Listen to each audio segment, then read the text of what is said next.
reprise des vidéos journalières pour la rentrée de septembre 2025.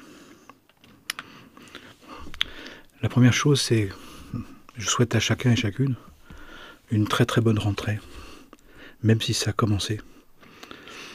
Une rentrée spirituelle à travers les événements qui nous permettent justement de plus en plus et de mieux en mieux arriver à apprécier la vie que l'on peut avoir, qui nous reste, qu'on nous offre, qu'on nous laisse encore vivre.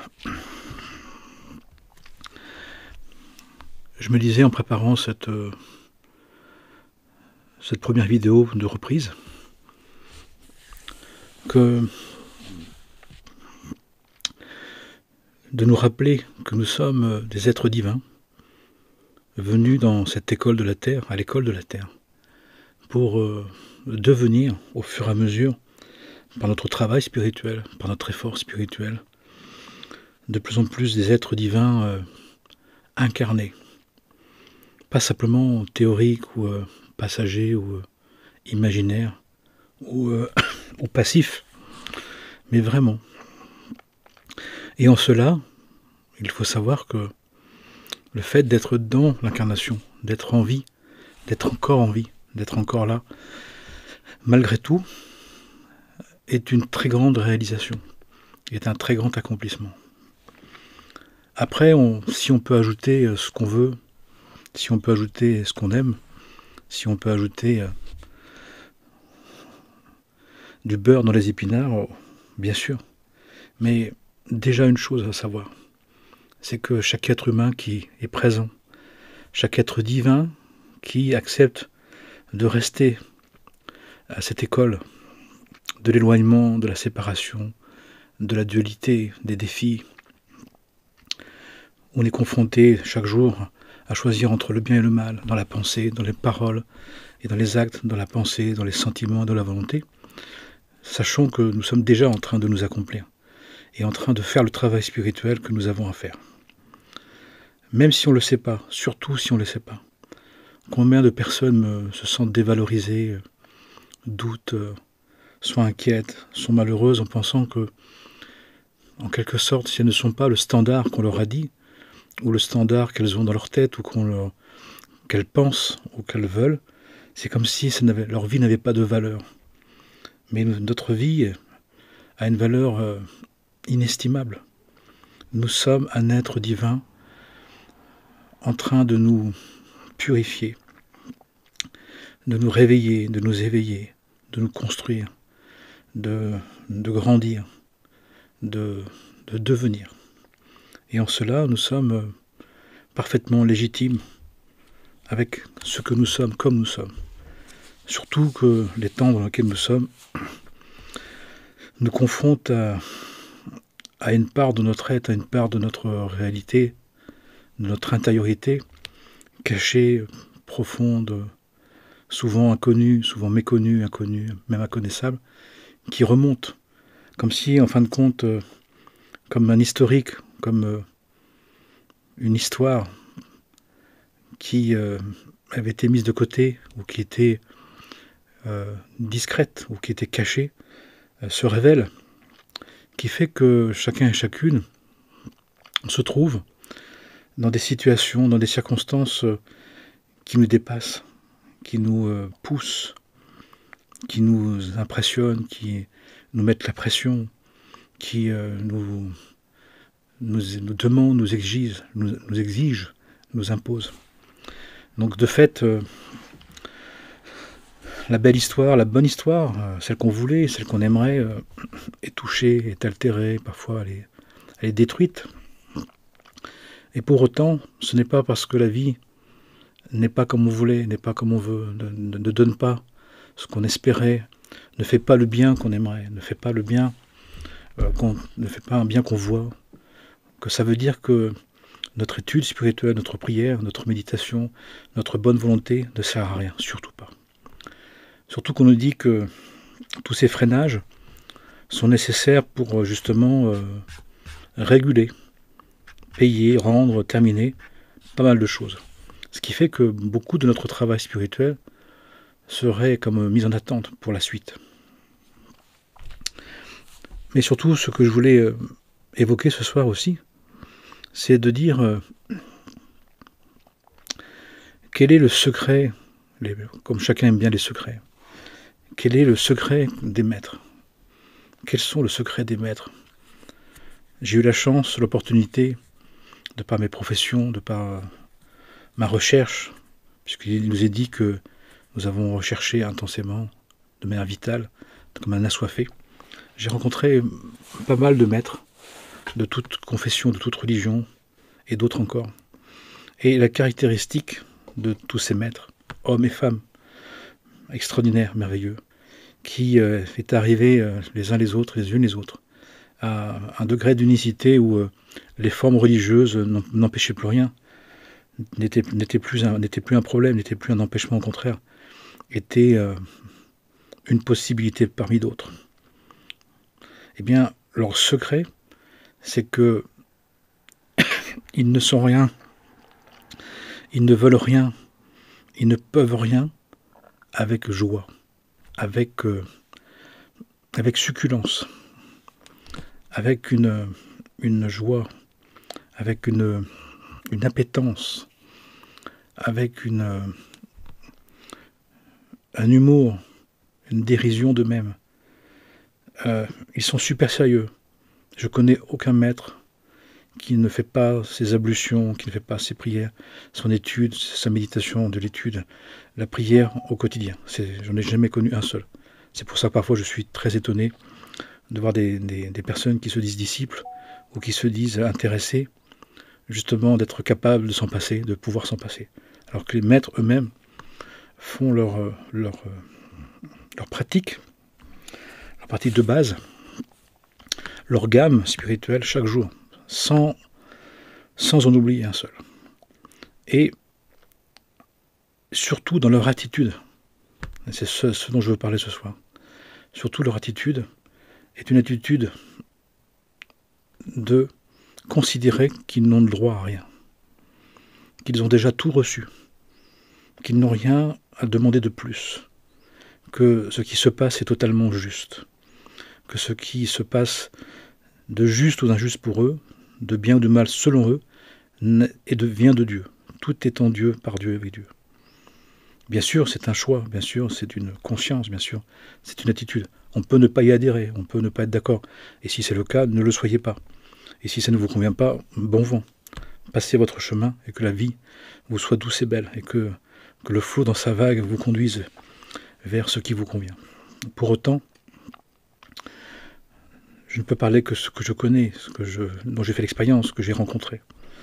Et une des caractéristiques, donc, des maîtres, des réveillés, des éveillés, c'est que ils sont heureux d'être satisfaits.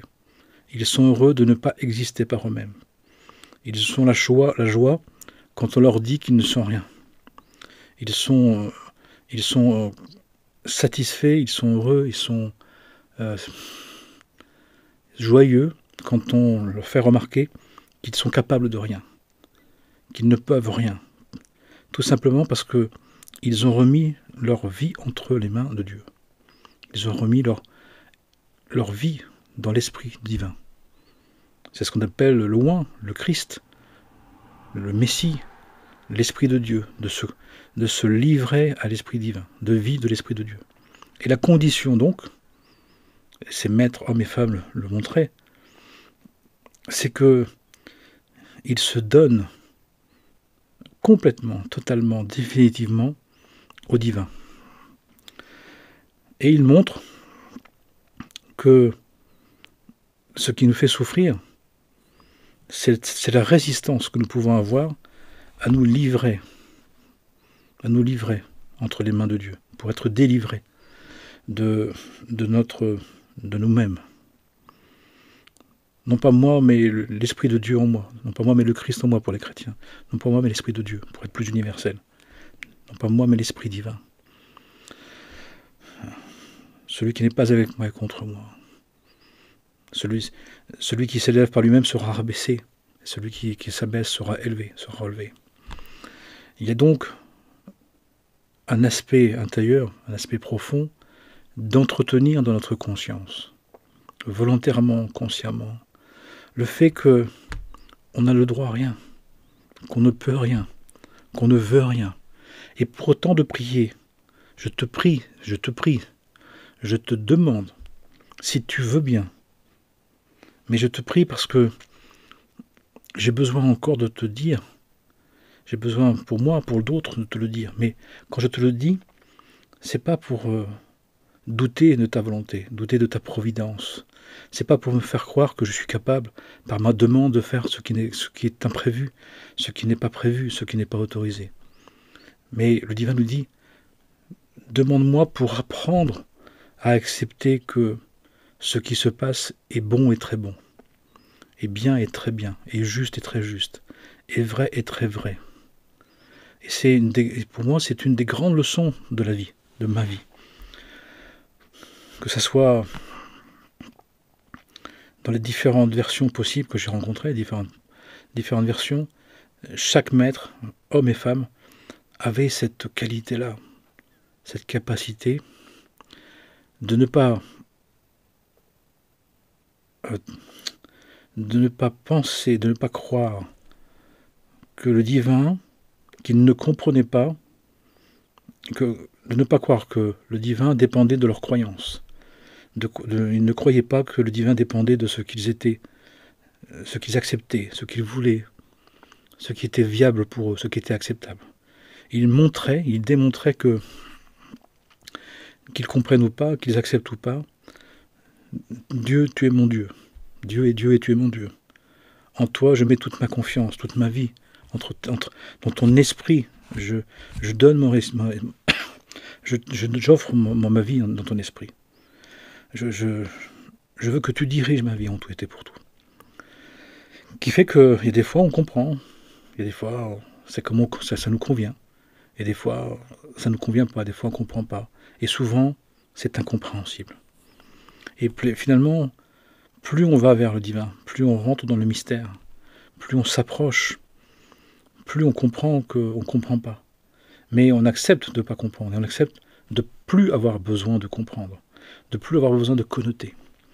Et on comprend alors que nos résistances, que notre mental, c'est dans le mental qu'il y a le menteur, qu'il y a le raconteur, qu'il y a l'imaginateur, qu'il y a cette dualité, cette difficulté, cette mentalisation, cette métallisation qui nous durcit, qui est tranchante, qui est coupante, qui est jugeante, qui est médisante, qui est haineuse.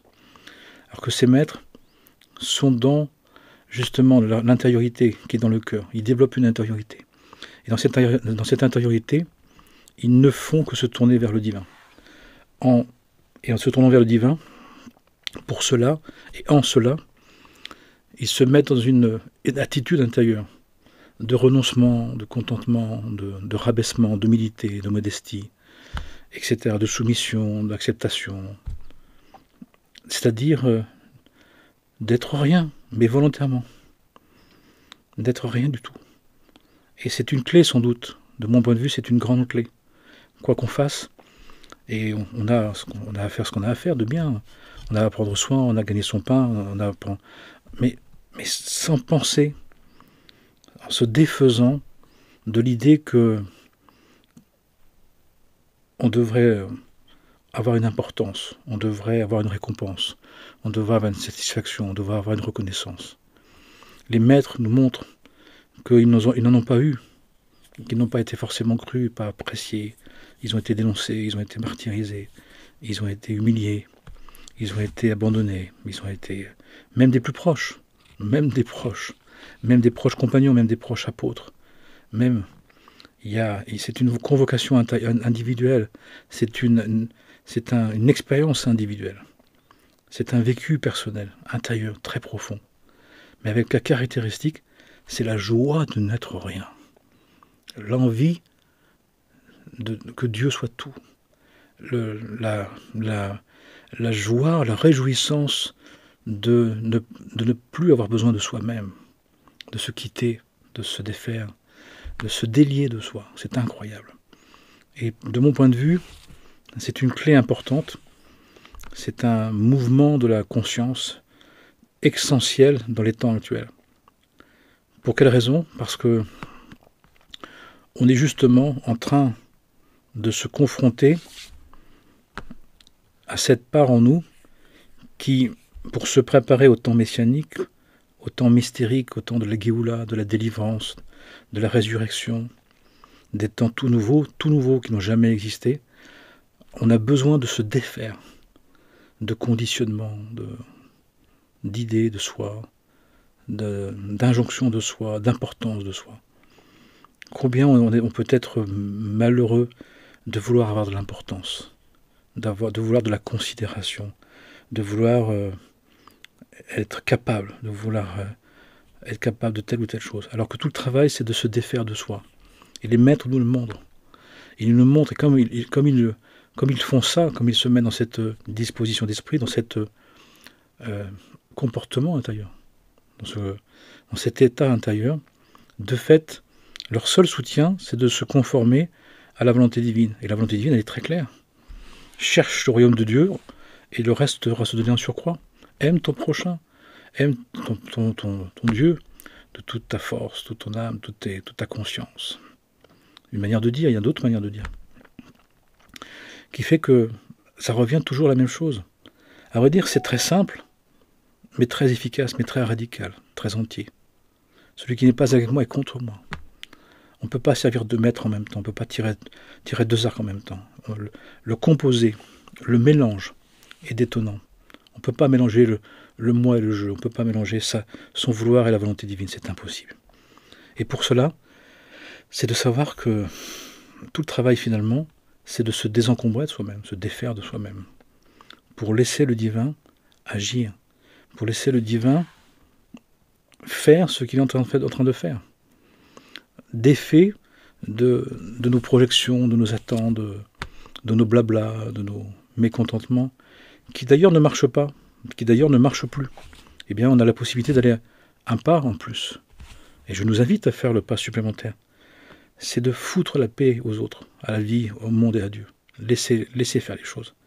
Laissez le monde, laissez Dieu s'occuper du monde. Laissez Dieu, priez Dieu en disant « Je te fais confiance, toi tu sais. Je renonce à vouloir ma version. Je renonce à ma version. J'accepte la tienne, que je ne comprends pas, que je n'accepte pas encore, que je ne sais pas encore, mais dans le sens où tout ce qui se passe a un sens profond, a une raison profonde. Combien de fois on a cru savoir ce qu'il fallait faire, comment il fallait le faire, et que ça a été une catastrophe. Regardons, constatons. Eh bien, les maîtres, eux, ne le font pas parce qu'ils se sentent obligés, parce que ça fait bien de le faire, parce que ça serait bien de le faire. Ils le font parce qu'ils savent que la meilleure manière de servir le divin, c'est de ne rien vouloir, de ne plus rien vouloir, de ne plus rien exiger. Tout est juste. Ce que je dois avoir, je l'aurai. Les enseignements le disent. On aura ce qu'on doit avoir et on n'aura pas ce qu'on ne doit pas avoir. Bien sûr, ça nous met dans une liberté, mais ça nous met aussi dans une dépossession. Et à vrai dire, est-ce qu'on a envie de cette liberté des enfants de Dieu? Est-ce qu'on a vraiment envie de suivre le divin? Ou est-ce qu'on veut faire un espèce de composé? Mais ça ne marche pas. On ne peut pas servir de maître. On ne peut pas monter deux chevaux en même temps. Donc il y a une décision qui est à prendre. Mais en même temps, cette décision, elle peut être déjà prise par notre âme divine et que notre personnalité n'est pas au courant. Et qu'elle est en train, justement, notre personnalité, celle qui est oubliée, celle qui veut comme elle veut, celle qui pense savoir pourquoi, celle qui veut toujours savoir pourquoi, celle qui a des idées, des principes, qui a toujours quelque chose à dire, celle qui est chiante, à vrai dire, mais qui est toujours présente. Peut-être que c'est celle-là, justement, qui est en train de déguster en ce moment, qui est en train d'être éprouvée. Bien sûr qu'il y a la douleur de l'enfantement, de la vérité, mais la souffrance, on peut l'éviter. On peut l'éviter si on accepte que la vérité est douloureuse. La vérité, elle est douloureuse parce qu'elle est amère. Mais on n'est pas obligé de rajouter de la souffrance. La souffrance, c'est quand on n'accepte pas la vérité. C'est quand on la repousse, quand on la refuse, quand on veut l'arranger, la manipuler, s'en défaire. Mais c'est impossible, à vrai dire. Et en ce moment, eh bien, il est dit, donc dans les enseignements où, quelqu'un me disait, mais où j'arrête pas de le dire, dans les enseignements qu'il faut étudier. Il suffit d'étudier, d'approfondir, de s'intéresser aux enseignements des maîtres, et tout est dit dedans. Beaucoup de choses, beaucoup de choses, tout est dit dedans. Eh bien, ils nous disent que beaucoup de personnes ont leur personnalité complètement has-been, complètement à terre, complètement nulle, complètement dépravée, décalée, déprimée, parce qu'elle n'a pas été structurée suffisamment pour comprendre cette visitation de l'Esprit Saint. Ce qui nous bouscule tous, ce qui nous pousse d'ailleurs, qui nous pousse au front là, ce qui nous emporte, ce qui emporte toute l'humanité actuellement, c'est pas autre chose que l'Esprit Saint, que l'Esprit divin, qui est en train de nous faire devenir, selon le projet du divin, selon le temps spirituel, le temps divin, selon ce que Dieu veut. Mais ce qui s'effondre en nous, ce qui lutte en nous, ce qui souffre en nous, c'est cette part de nous, la personnalité ignorante, débauchée, inconsciente, violente, excessive, agressive, intolérante, jugeante, égocentrique, qui, elle, ne comprend pas. Elle ne comprend pas parce qu'elle n'a pas cherché. Et nous sommes responsables de ça. Dans les textes, c'est marqué « Cherchez le royaume de Dieu et tout vous sera donné en surcroît ». C'est un ordre divin. Et nous n'avons pas cherché suffisamment. Et quand ça vient, on a déjà on s'en a pensé à soi. Pourquoi pas? Mais à un moment donné, la loi, c'est la loi. C'est pas parce qu'on l'oublie, c'est pas parce qu'on la néglige, c'est pas parce qu'on la transgresse, qu'on l'oublie que la loi, elle, n'est plus active. Et donc, il y a énormément de personnes qui sont en train de se rendre compte que, la vie a un ordre, la vie a des lois, la vie a des principes, la vie a une intention, un vouloir, une volonté. Parce que la vie, c'est Dieu, et Dieu, c'est le maître de la vie, qui fait qu'à un moment donné, même pour les ouvriers de la 11e heure que l'on est vraiment les derniers des derniers ouvriers, et ceux qui sont vraiment arrivés en dernier, et qui doivent terminer, la loi s'applique, et la loi, c'est de chercher le royaume de Dieu. Et notre âme divine, elle est partante. Si on écoute en nous, au moment même où notre personnalité rebelle et souffre, s'agace, s'énerve, comme j'entends, comme je vois, comme on nous dit, à juste titre, parce que notre personnalité était dans une illusion de je fais comme je veux, si je pense bien à ma manière, pas comme Dieu veut, pas la manière de Dieu, mais ça se passera bien, voilà. Mais là, on nous dit, le divin dit non. Chacun est convoqué en son heure, en son temps, de manière catégorique, de manière impérative. C'est ce qui est en train de se produire. Donc d'un point de vue divin, d'un point de vue de l'âme divine, de notre âme divine, c'est une réjouissance, c'est un accomplissement, c'était attendu, c'était prévu, et c'était souhaité. Mais ce qui est en peine, ce qui en souffre, qui est en douleur, en souffrance, c'est notre âme animale, c'est notre ego, c'est notre personnalité, qui n'est pas au degré de conscience, qui n'est pas au niveau de conscience et d'acceptation, au degré d'humilité, de compréhension, de modestie, suffisante pour apprécier ce qui se passe. On est en train de nous dire qu'il y a beaucoup de choses dans notre vie qui ne servent plus à rien. On est en train de nous dire qu'on doit passer à une nouvelle étape, non pas plus de manière choisie, mais de manière impérative. Alors on peut lutter, on peut s'en vouloir, on peut s'accuser, on peut se morfondre, on peut déprimer, on peut vouloir partir, et certains le font, et on reviendra, on continuera dans cette vie, dans ce monde ou ailleurs. Mais ce qu'on devrait faire, on devra le faire. La volonté divine est incorruptible, elle est éternelle, elle est infinie, elle est imparable. On ne peut pas passer à côté. Alors encore une fois, vous pouvez ne pas être d'accord, et si ça ne vous convient pas, encore une fois, passez votre chemin, ne restez pas. Faites bonne vie. Mais si ça vous intéresse d'entendre qu'il y a des lois divines, des principes divins qui nous gouvernent, et justement qui sont vrais, authentiques, qui sont une justice absolue, qui sont d'une vérité totale, eh bien entendez, et entendez pour faire la paix. Je dis ça pas de manière accusatoire, Dieu nous en préserve, mais pour dire, faisons la paix avec la vie, faisons la paix avec la volonté divine, comprenons qu'il y a une volonté divine, comprenons que même si en apparence on peut faire ce qu'on veut, ce n'est pas le cas. Et là, dans cette conclusion des temps, dans cette fin des temps, il y a un scénario de rappel rigoureux, de rappel ferme. Puisque le réveil d'en bas ne s'est pas fait suffisamment, qu'est-ce qui reste? Le rappel d'en haut. Mais le rappel d'en haut, il est saisissant, il est impératif, il est nécessaire, il est obligé. On le voit bien, je ne sais pas que je le veuille comme ça, il suffit de regarder autour de nous.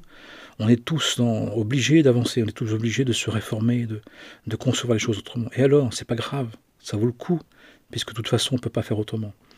Et de s'affliger, de se culpabiliser, ça ne sert à rien. Dieu dit, je ne suis pas venu pour ceux qui fonctionnent bien, que tout va bien, je suis pour ceux qui n'y arrivent pas, pour qu'ils puissent y arriver. Donc de toute façon, ça veut dire que c'est prévu qu'on n'y arrive pas tout seul, et qu'à un moment donné, on s'aperçoive que de faire comme on veut ne va pas marcher. Eh bien, passons à la suite. C'est pas grave. Nous pouvons avoir une vie, une belle vie, une vie heureuse, une vie joyeuse, une vie en paix, dans les circonstances qui nous restent.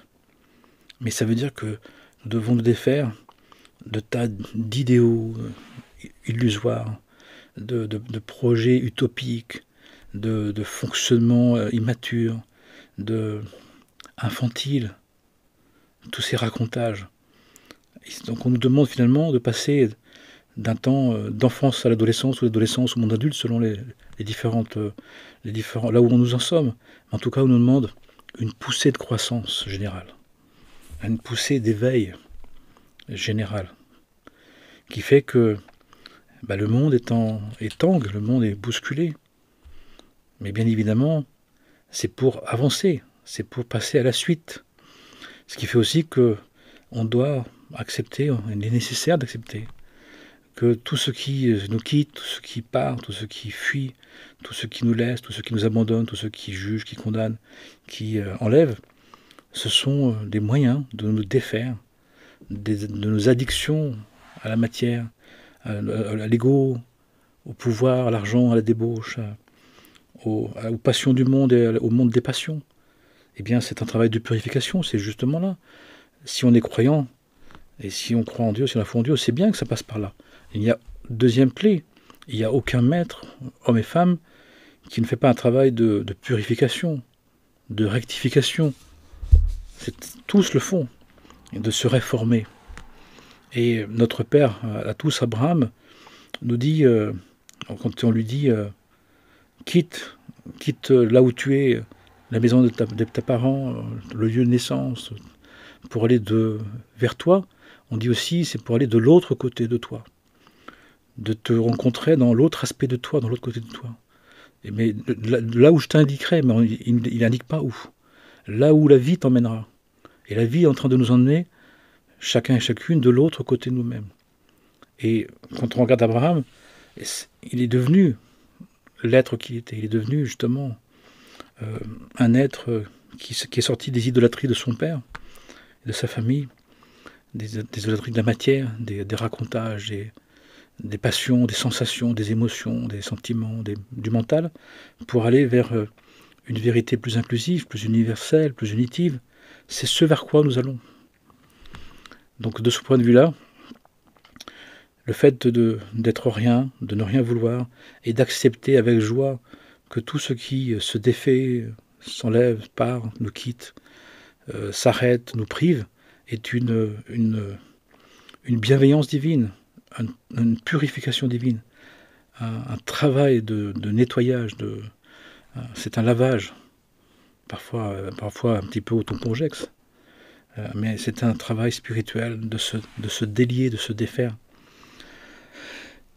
Et les maîtres nous montrent que le fait d'être d'accord, d'être partant, et pour supporter, d'étudier, de méditer l'étude et de prier, et justement, avec aussi le travail en commun, le travail fraternel, le travail d'accompagnement, de témoignage, leur donne la possibilité de vivre ce passage. Passage, quand il est obligé, autant le faire. Et là, nous sommes dans un passage obligé. De résister, de le repousser, de le réfuter, quand ça ne marche plus, et ça marche de moins en moins pour chacun d'entre nous, nous avons la possibilité de l'accepter, de le désirer, de le vouloir, de le préméditer, de l'envisager, de dire Seigneur, je remets ma vie entre tes mains. Je remets ma vie entre tes mains. Tu m'as prêté pendant un certain nombre de temps, peut-être d'années, de dizaines d'années de vie. Et bien maintenant, j'accepte que ce que tu m'avais mis à disposition, j'en ai plus besoin. Donc il y a une dépossession, il y a une déjouissance, il y a des puissances que nous vivons, mais qui est juste pour nous aider à passer à la suite. Mais plus on se rapproche du divin, plus on va vers... on revient à l'éternel, moins on a besoin de matière, de consommation, de rassurance par la matière. On a de moins en moins besoin d'ego. On passe de l'égocentrisme au théocentrisme, à se centrer sur le divin. Et à partir de là, on a de moins en moins le fait d'être par soi-même. Il y a une belle image qui nous dit que chaque être que nous sommes est comme une abeille qui va chercher un peu de pollen, du bien, et il l'amène à la ruche, et il le dépose à la ruche. Et la ruche en fait du miel, le miel est représentant une matière spiritualisée, une matière anoblie, bonifiée. Mais donc on fait notre petite part, on fait une toute petite part, qu'on donne au grand tout, à la ruche. Et on fait partie d'une ruche, et sans la ruche on ne peut pas exister. Et la ruche ne peut pas exister sans chacun faisant sa part. Mais tu as fait ton devoir, tu es un serviteur inutile. Une fois que tu as fait ta part, une fois que tu as ramené ta petite part de pollen, tu as juste fait ton devoir, tu as juste fait ce qui était prévu, ce que tu avais à faire. Il n'y a aucune gloire là-dedans, il n'y a aucune gloriole là-dedans, il n'y a aucun besoin de reconnaissance. On ne va pas à chaque fois remercier l'abeille d'amener chaque jour son pollen, mais chaque jour elle va chercher le pollen. Tiens, nous dit chaque jour, donne-nous notre pain de ce jour, donne-nous l'épreuve du jour. Chaque jour, on sera confronté à une part justement de matière à rédempter, pour en faire une matière spiritualisée, une matière renouvelée. Donne-nous le pain de ce jour, donne-nous l'épreuve de ce jour. Et l'épreuve, elle est éprouvante, mais on n'est pas obligé d'y mettre en plus de la souffrance. Ça, on peut éviter la souffrance. Par contre, les douleurs de l'enfantement, on ne peut pas les éviter. Même si on a, grâce à Dieu, on a la péridurale. Et la péridurale spirituelle, c'est l'étude des textes. C'est la méditation des textes. C'est la prière. C'est la vie fraternelle, la vie communautaire. La vie partagée en Dieu, pour Dieu, par Dieu, avec Dieu, pour Dieu. Et ça nous appartient de le faire. C'est pour ça aussi que on a besoin de se réunir, on a besoin de s'associer, on a besoin de se trouver les uns les autres pour se maintenir, pour se fortifier ensemble, pour se lier, pour faire alliance, pour tenir, et pour que chacun, à sa manière, fasse une toute petite part. Pas grand-chose. On ne nous demande pas l'impossible. On ne nous demande pas l'impossible, on ne nous demande pas de faire tout. Et les personnes ont l'impression qu'ils veulent Dieu sans les autres ou Dieu sans Dieu. Ils se prennent la grosse tête, ils sont délirants, ils sont jamais satisfaits, ils sont toujours mécontents. Non, on est une petite abeille, on est un petit être divin, et il nous demande de faire la petite part de jour, de la faire bien. Et pour la faire bien, de se dire, je veux rien de plus, je suis rien par moi-même. Je fais juste le bien que je peux faire. Je me contente du bien que je peux faire. Parce que dès que je veux faire un peu trop, le mauvais penchant, l'orgueil, la vaingloire, toutes les passions reviennent. C'est pour ça que juste faire un peu de bien chaque jour pour participer à alimenter la ruche, pour que la ruche puisse faire du miel. Et que la ruche nous protège, qu'elle nous donne à manger, qu'elle nous aide à tenir. Voilà pour ce soir. Je vous souhaite à chacun et chacune le meilleur du meilleur, encore une fois. Pour ceux qui reprennent ou qui ont commencé à reprendre, je vous souhaite une très très bonne rentrée, surtout à partir de demain, lundi, à partir d'après-demain, on dit samedi. Donc les enfants qui vont rentrer à l'école, nos enfants qui vont rentrer à l'école, la petite à la grande école, à la très grande école. Donc pour chacun et chacune, le meilleur du meilleur. Et surtout, sachons que la meilleure manière d'être le plus grand des maîtres et le plus grand des serviteurs. Le plus grand des maîtres est celui qui sait qu'il ne peut rien, mais qui s'en réjouit. Qu'il s'en réjouit parce qu'il se passe de lui-même. Il n'a pas besoin de vouloir par lui-même, au contraire. Il demande simplement de vivre ce que Dieu veut. Et il s'en satisfait. Et à partir de là, on peut vivre des choses grandioses. On peut vivre de l'éternel, de l'éternité, de l'infini, au quotidien, qui fait qu'on est des bienheureux, des joyeux, des satisfaits, des contentés. Puissions-nous, je souhaite à chacun et à chacune de l'être, dans la mesure du possible, dans les circonstances qu'on nous laisse, dans lesquelles on nous met, dans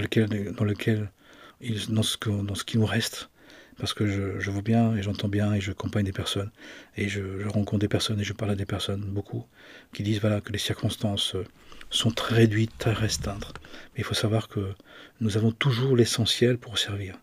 Et plus notre âme a un projet spirituel, a une grandeur d'âme, plus les circonstances sont limitées, sont réduites, sont imposées, pour que justement que dans ces circonstances, en apparence défavorables, en apparence indignes, en apparence soumettantes, en apparence humiliantes, nous gardions la foi, nous revendiquions la foi, nous désirions la foi, nous affirmions la foi, pour dire ce n'est pas ça qui va m'empêcher de nous dire, de rappeler, d'affirmer et de vivre que Dieu est toute bonté et que Dieu s'occupe parfaitement de notre être, de notre âme, du projet de notre âme divine. Bien évidemment, le divin ne s'intéresse pas à l'impersonnalité. Il la laisse faire si on veut la faire. On veut la laisser faire, mais il ne la nourrit pas, il ne s'en nourrit pas. En sachant que maintenant nous sommes arrivés donc à un temps de passage qui fait qu'il y a une conclusion, qui fait que le temps qu'il nous a laissé pour y aller, pour y revenir, serait fermé, serait terminé, et donc tout le monde maintenant est interpellé par le divin, encore une fois, soit par un réveil d'en bas, volontaire, je cherche au royaume de Dieu par un réveil d'en bas, par un effort, et si c'est pas le cas, eh ben c'est un rappel d'en haut, mais quand c'est un rappel, ça peut être saisissant, effrayant, foudroyant, parce qu'il y a une nécessité, parce que le temps est écoulé, et donc ça amène dans nos vies des choses qui s'imposent, des choses qui se passent alors qu'on n'aimerait pas, des choses qui se passent maintenant alors qu'on avait réussi à l'éviter, on a réussi à mettre de côté. Et là, il y a donc un rendez-vous qui s'impose parce que ce rendez-vous avait déjà été pris. Ce scénario d'urgence, ce scénario de rappel était organisé et à un moment donné, il se déclenche tout simplement parce que dans le temps qui nous était imparti pour prendre conscience, eh bien, il s'est terminé, il est terminé, presque terminé.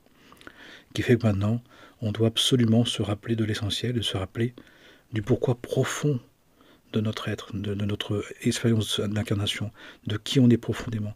Et donc, tous les événements qui sont malheureux, qui sont difficiles, qui sont douloureux, qui sont frappants, saisissants, ont le rôle de nous rappeler à notre essentiel, à notre essence, qu'on vient de l'essence de l'être, du ciel, des cieux divins. Et donc, de ce point de vue, du point de vue divin, du point de vue spirituel, c'est une grande bénédiction, c'est une grande interpellation, c'est une visitation de l'Esprit Saint pour nous ramener à l'être profond que nous sommes. Bien évidemment, si on ne le savait pas, si on ne le savait plus, si on l'avait oublié, si on ne voulait pas le voir, ça vient comme une situation incongrue, insupportable, indésirable. Et pourtant, si c'est l'heure, quand ce sera le jour et l'heure, et que le divin l'a décidé, eh bien, c'est quelque chose qui est imparable, qui n'est pas négociable, qui est plus négociable, qui va amener au processus de transformation, de processus de prise de conscience, malgré tout. Donc sachons-le, et je souhaite à chacun et chacune d'arrêter de résister, d'arrêter de s'en vouloir, d'arrêter de vouloir revenir comme avant, surtout si c'est plus du tout possible, parce qu'il y a un devenir, il y a une suite qui est très très belle. Celle d'être encore plus dans l'être divin, l'être d'en haut, comme on dit dans le prologue de Jean, celui qui est né d'en haut, de naître d'en haut. Et tout le travail actuellement, c'est qu'il y ait cette naissance d'en haut, cette renaissance par la reconnexion à la source divine d'en haut. D'en haut, c'est aussi, d'un point de vue temporel, mais d'un point de vue spirituel, c'est à l'intérieur. D'être reconnecté à une source plus profonde de l'être, à une dimension plus essentielle de notre vie. Amen et Amana. Que le bien soit sur nous, entre nous et tout autour de nous, et pour chacun d'entre nous, pour le bien divin, bien sûr, et pour faire que sa volonté nous unisse, nous réunisse, nous guérisse, nous soulage, nous conduise, nous réalise, et nous accomplisse selon la seule et unique volonté divine qui était, qui est et qui sera. Amen, Shalom, Salam.